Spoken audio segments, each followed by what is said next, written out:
My parents sold their house of 30 years and handed every dollar, $650,000, to my brother as a wedding gift.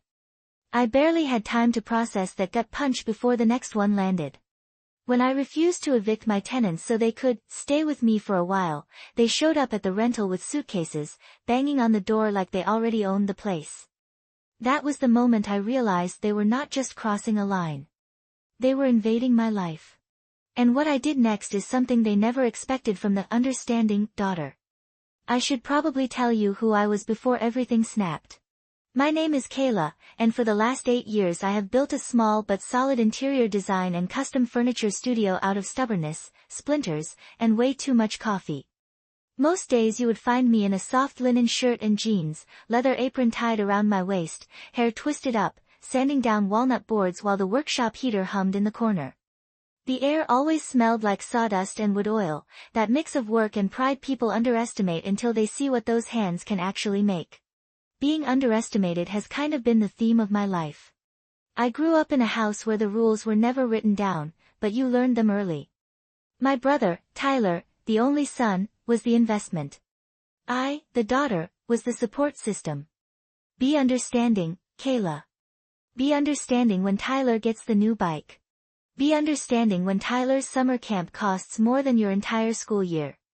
Be understanding, your brother needs help with college, you're strong, you'll figure it out. So I did figure it out. 3 part-time jobs at once. Falling asleep on textbooks. Dollar ramen and stale coffee. Stitching together a degree I paid for on my own. Meanwhile, Tyler's tuition was wired straight from my parents' account the minute the bill landed in their inbox. My mother used to say it with a sweet little smile, like she was complimenting me. Girls just don't need as much help, honey. You're stronger. Back then I thought she meant emotionally. Turned out she meant financially. Less help, more burden. As an adult, I put some distance between us. Not because I did not care, but because it was the only way I could breathe without being squeezed back into the role of the forever capable child. Then I met Sam, the first person who really saw me.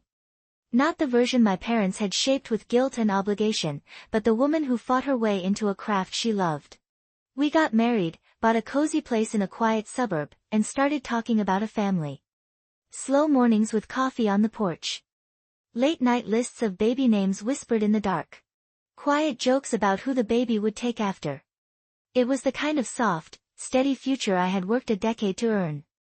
Part of that stability came from my rental property, a small house in a working-class neighborhood about 30 minutes away. I bought it with my own savings after years of saying no to vacations and yes to spreadsheets. Liam and Tessa, my tenants, were the dream. Young couple, working hard, always on time with rent, respectful neighbors, sending photos when they fixed little things on their own. The place was spotless every time I checked on it. In my mind, they were the kind of tenants any sane landlord would protect. So when my parents called one afternoon, breathless and excited, I had no reason to brace myself. They told me they had sold their house. 30 years of memories, gone. The porch swing my dad built. The kitchen cabinets my mom painted 3 times. The little crack in the hallway they always meant to fix. I pictured them downsizing into a small, easy condo. Maybe traveling, gardening, slowing down a bit. Mom sounded thrilled. It sold so fast, she said. Over asking.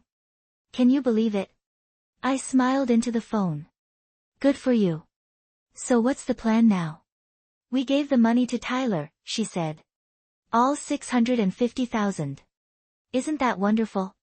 For a second, I honestly thought I had misheard her. I pressed the phone tighter against my ear and waited for the punchline. It did not come. She just kept talking, describing the view from the downtown penthouse Tyler and his fiancée had found. New appliances. Concierge. Gym. Scenery. And we'll stay in your rental house for a while, she added lightly. Just tell those tenants to leave. They've had a good run. Everything inside me went very still. I do not remember exactly what I said after that. Something flat. Something polite.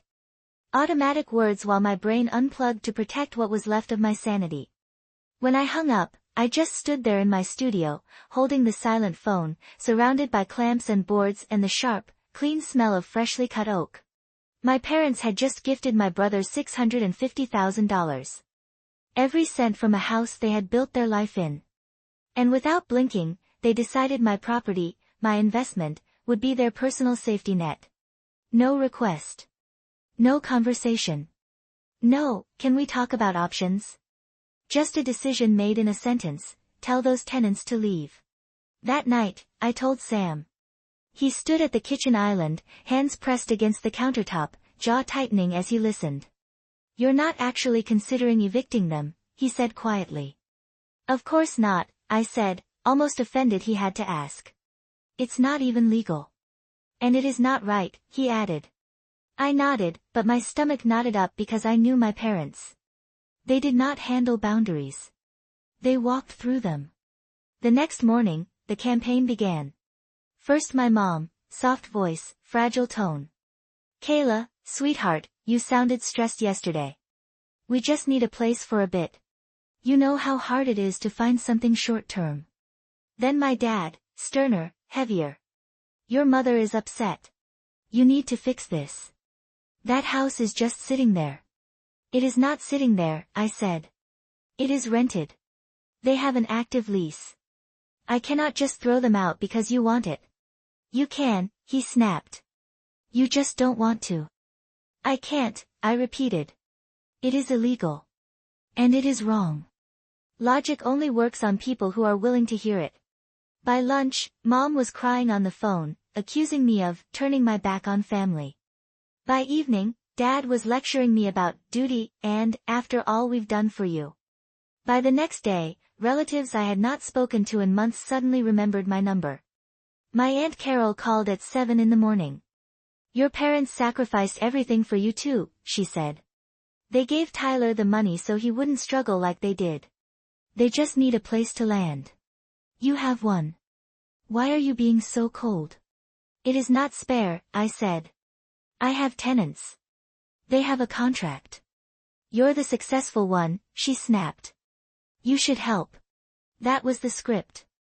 I was the capable one, the reliable one. Which apparently meant my comfort, my safety, and my boundaries were optional. Tyler texted me that afternoon. They need somewhere to stay. Just tell the couple to be flexible. It is not the end of the world. Flexible. As if this was a gym membership. I did not reply. 3 days later, it escalated. I was in my workshop sanding the edge of a maple countertop when my phone started buzzing non-stop. Liam. Kayla, hey, sorry to call so much, he said, voice unsteady. But there are people here. Older couple. They say they're your parents. They're banging on the door saying this is their house and they're moving in today. They've got suitcases, my ribs tightened. Do not open the door, I said. I am on my way. Lock everything. I grabbed my keys, dust still on my jeans, and drove across town with my heart thudding in my throat. When I turned onto the street, I saw them immediately. My parents, standing on the front porch of my rental. 2 large suitcases at their feet, grocery bags hooked over my mom's wrist like she had just arrived at a weekend Airbnb. My mom was pounding on the door so hard the glass rattled. My dad stood beside her, arms folded, expression already annoyed, like someone whose reservation was being delayed. I got out of the car. What are you doing? I called. Mom spun around. Her face flashed through 3 emotions in 2 seconds, relief, anger, and righteous indignation. They will not let us in, she said, jabbing a finger toward the door. Tell them to open. This is family property. It is my property, I said. And it is their home. Dad took a step toward me. We have been in a hotel for almost 2 weeks waiting for you to handle this, he said. You have dragged this out long enough. You created that situation, I replied. You sold your house. You gave away your money. That does not turn my rental into your backup plan. Mom's voice sharpened, tears instantly appearing. How can you talk to us like this after everything we've done for you? Behind her, the door opened a crack. Liam's face appeared in the gap. Do we need to call the police? He asked quietly. No, I said, eyes still on my parents. Not yet. Then I looked at them directly. But they will if you do not leave. The porch went silent. Neighborhood silent. Mom stared at me like I had slapped her across the face. Dad's jaw clenched. You would really do that? He asked. Yes, I said. I will. They left that day, but only because Liam lifted his phone and started dialing. Dad muttered, this is not over. Mom cried loudly enough for 3 houses to hear and pulled her suitcase down the steps like she was the victim of some cruel injustice. I stood there and watched them drive away, a strange cold ache spreading through my chest. It was not guilt. It was clarity. This was not a misunderstanding. It was entitlement. By sunrise the next day, the family group chat had turned into a courtroom. My cousin Eric, I cannot believe you would leave your parents with nowhere to go. Aunt Carol, they gave Tyler everything to help him. The least you can do is give them a roof. Another cousin, they are practically homeless and you are choosing strangers over your own blood? Homeless. That was the word they used. Not, they chose to give away $650,000 without a single plan for themselves. Not, they refused to consider options. Homeless, as if society had randomly done this to them. No one asked about Liam and Tessa. No one asked about leases or legal obligations. They did not want the truth. They wanted a villain. Sam watched me scroll through the messages at the kitchen island, one hand resting protectively over my small bump. You know you can block them, he said softly. I know, I said. And I did. But I also knew this was larger than a few angry texts. My parents genuinely believed they had full access to my life. My home. My assets. My time. My emotional energy. If I did not draw a hard line now, there was no way to protect the life Sam and I were building. Around that time, bits of information about Tyler started dripping in. My cousin Sonia called one evening, sounding awkward. So, Tyler's penthouse deal is falling apart, she said. The bank denied his mortgage. They asked for proof of steady income. He does not really have any.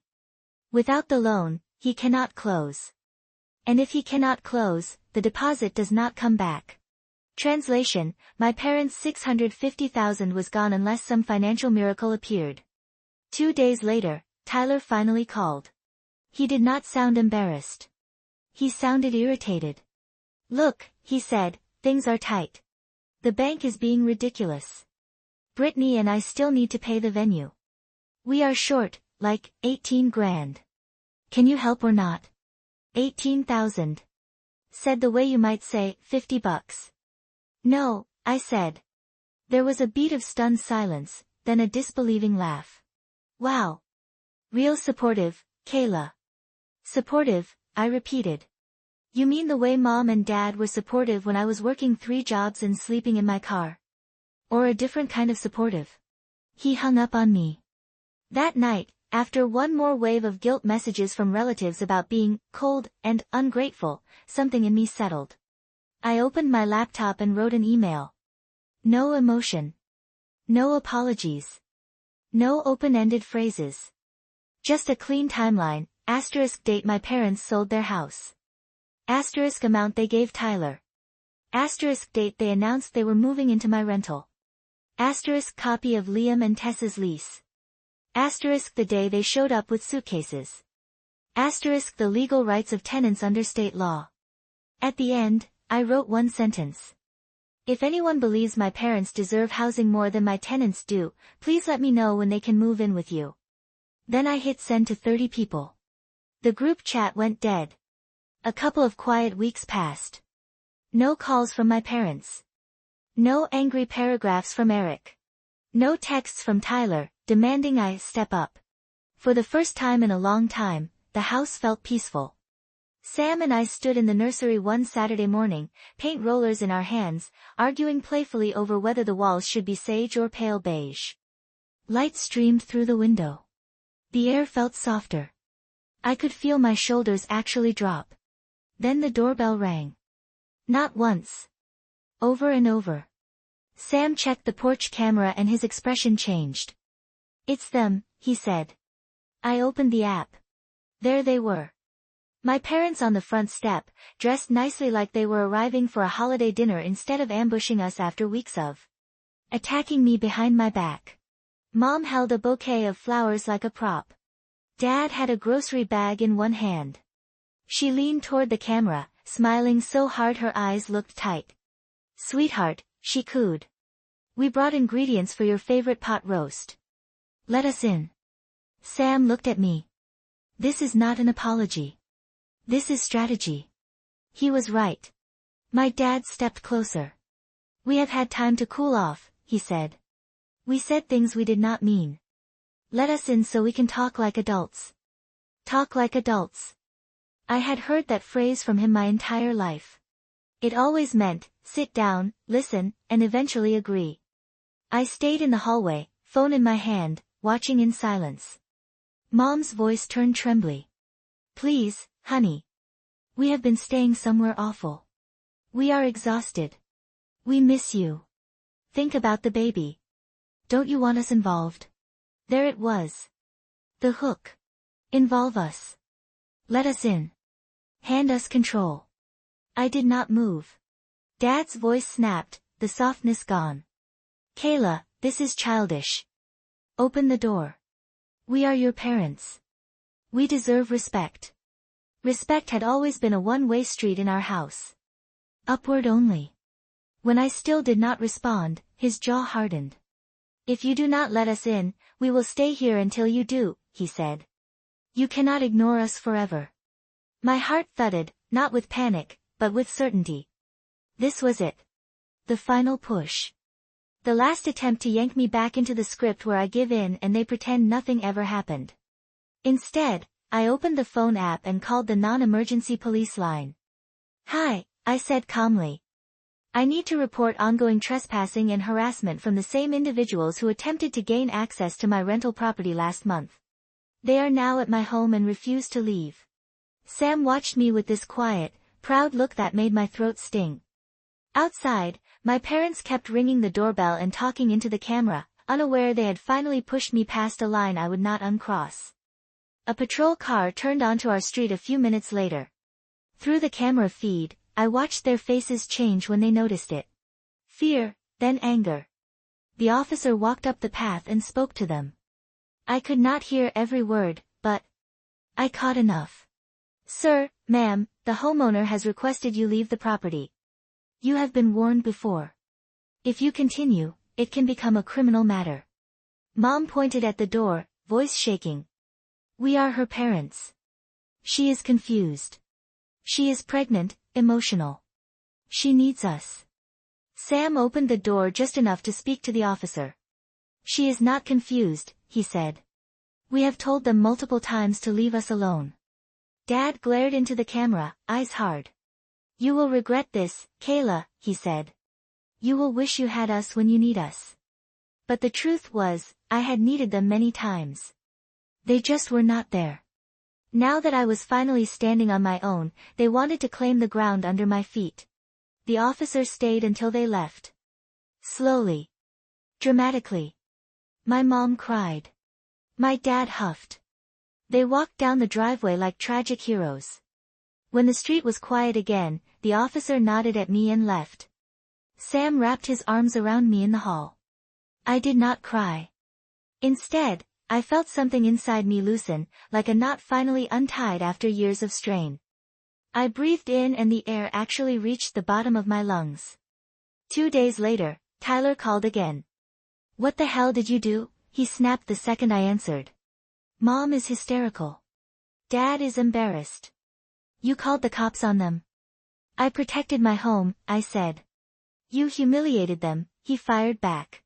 They gave me everything so I could have a future and you cannot even give them a place to crash. That is exactly the point, I said quietly. They gave you everything. Not me. There was a long pause. He did not like hearing that out loud. You're going to pay for this, he said. And for the first time in my life, a sentence like that did not scare me. It bored me. I hung up. The real shift came in a plain white envelope. My lawyer drafted a letter addressed to my parents' new rental. Calm, firm, legally precise. Any further attempts to enter my properties, or harass my tenants, or appear at my home after being told to leave would be documented and pursued. According to Sonia, they went silent reading it, really silent. Not devastated. Not furious. Just stunned. Because up until that point, consequences had always been theoretical. This was concrete. In the weeks that followed, everything gradually settled. My parents moved into a small one-bedroom at the edge of town. Not the penthouse they had imagined when they handed Tyler $650,000, just a basic apartment with old carpet and thin walls. It was all they could afford. Relatives who had come after me so hard in the group chat started watching from a distance instead. Once they saw the lease, the incident report, the paper trail, it became harder to paint me as a monster. Entitlement is loud when it expects a reaction. It gets very quiet when it hits a wall. Liam and Tessa stayed in the Lakewood house. They planted a little herb garden in the backyard and sent me pictures of the first tomatoes. Their gratitude was simple and real. At home, life finally felt like it was mine.